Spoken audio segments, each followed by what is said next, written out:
Kita mulai amalan pertama dalam Quran. Dalam Quran ini ada yang sifatnya umum. Quran surah 2 ayat 152. Paling kanan, agak ke bawah. Fadhkuruni adzkurkum. Ada ayatnya? Maka berzikirlah anda kepada saya. Ingatlah kepada saya. Berzikirlah kepada saya. Adzkurkum, maka saya pun akan ingat dengan kamu. Awas, ini kaidah pertama. Orang yang zikir kepada Allah, yang selalu ingat dengan Allah, maka Allah pun akan mengingat dia. Saya kalau ingat anda, saya telepon anda, saya doakan anda, dan kita berbincang, bukankah anda akan ingat dengan saya pula? Jika makhluk saja sudah begitu, maka bagaimana dengan Allah subhanahu wa ta'ala yang tidak sama sifatnya dengan makhluknya? Laisa kamitslihi syai'. Sekarang perhatikan baik-baik. Ini kaidah ya, ini kaidah. Ini manfaat dari zikir. Tadi saya sampaikan di awal bukan cuma sunnah untuk dilakukan, tapi ada hal yang sangat istimewa. Pertama, Allah meminta kita untuk berzikir. Zikirlah kepada saya dengan amalan-amalan tertentu, fokus. Maka ketika anda ingat dengan saya akan ingat anda kepada Allah. Saya akan ingat anda kata Allah. Perhatikan baik-baik. Fungsi zikir yang pertama, kita akan selalu diingat oleh Allah subhanahu wa ta'ala. Oke. Lihat. Allah minta kita ingat Allah dengan kata perintah. Fadhkuruni, ingat kalian kepada saya. Tapi jawaban dari Allah menggunakan bentuk progresif. Mudhari'.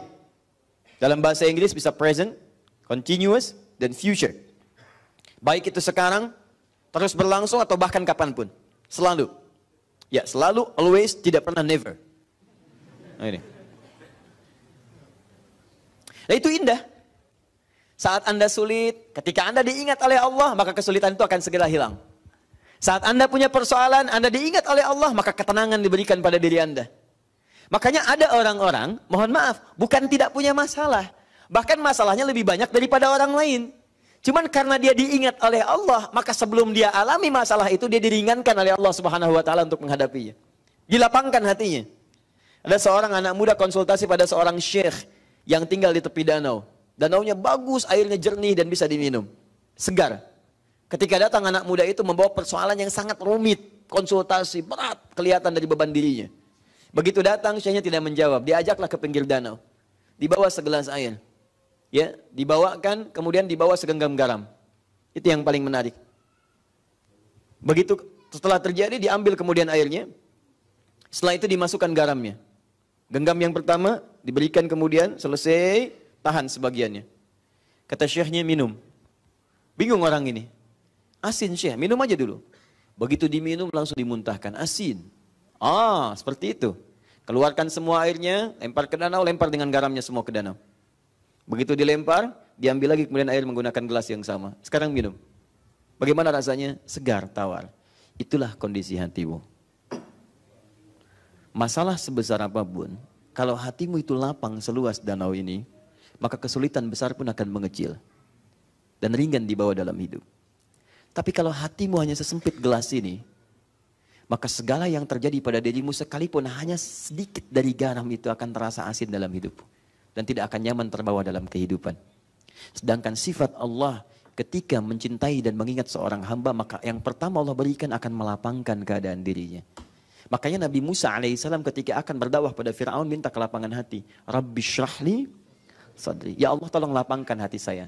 Sebab kalau sudah lapang, mau teriakan, mau cercaan, mau celaan, itu gak akan berpengaruh. Dasar Musa begini. Lapang aja, ayo terus. Tapi kalau hati anda sempit, belum dicela, sudah mencela. Apa? Mau nyela? Itu belum dicela tuh. Dan bangga kadang-kadang dengan celaan. Bapak kok marah pak? Oh saya memang pemarah. Bangga dengan temperamentalnya. Saya memang pemarah, mau apa? Jadi ada sesuatu yang keliru. Tapi kalau hati kita lapang, dan Nabi Muhammad itu Masya Allah. Nabi Musa minta dikabulkan. Nabi Muhammad tidak minta diberikan oleh Allah subhanahu wa ta'ala. Nabi Musa, Rabbi syrahli sadri, wa yassirli amri. Nabi Muhammad belum minta turun ayat, alam nashrah laka sadrak. Nabi Musa, Rabbi syrahli sadri. Nabi Muhammad, alam nashrah laka sadrak. Wa wada'na anka wizrak, alladhi anqadha dhahrak. Muhammad, kami telah lapangkan hatimu. Sehingga dengan itu semua beban-beban yang kau pikul di pundakmu, pikul di pundak berat seperti angkat barbel, itu akan terasa ringan dalam hidup. Nabi Musa minta diberikan, Nabi Muhammad belum minta langsung diberikan. Kenapa? Karena puncak amalan Nabi Muhammad itu yang sulit disaingi oleh nabi-nabi yang lainnya. Dijamin surga tapi masih tahajud sampai bengkak kaki dan sebagainya. Dekat dengan Allah, zikirnya kepada Allah dalam.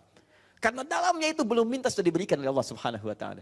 Sehingga Nabi Isa menyebutnya bukan dengan Muhammad tapi dengan nama yang lainnya, Ahmad. Quran surah As-Saff ayat 6 itu.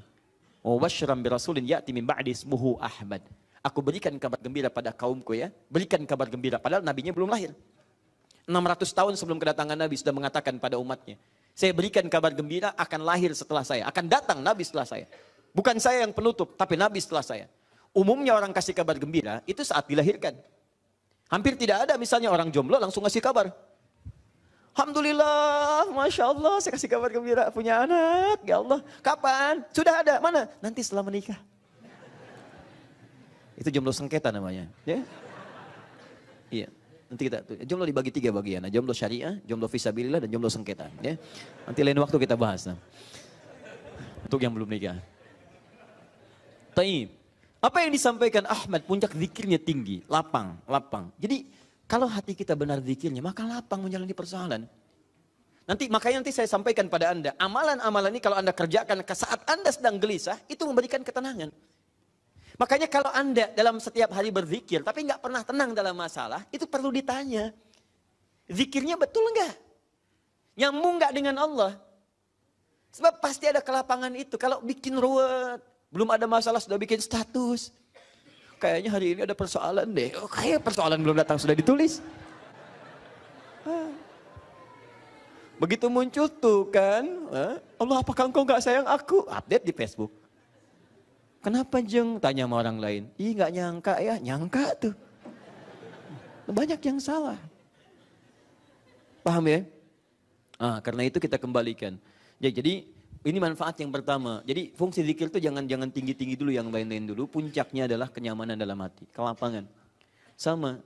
Ini bukan cuma dengan teman-teman, ustadz juga sama, kiai sama, ya habaib dan sebagainya. Harus berzikir. Bukan cuma ustadz, oh saya sudah ustadz, nggak usah saya levelnya sudah, nggak bisa. Zikir.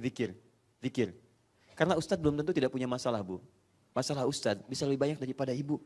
Itu masalah ibu dipikirin ustadz juga. Ada pertanyaan, masuk kertas dan sebagainya. Ya, handphone sampai sakit, nggak bisa dipakai lagi gitu kan.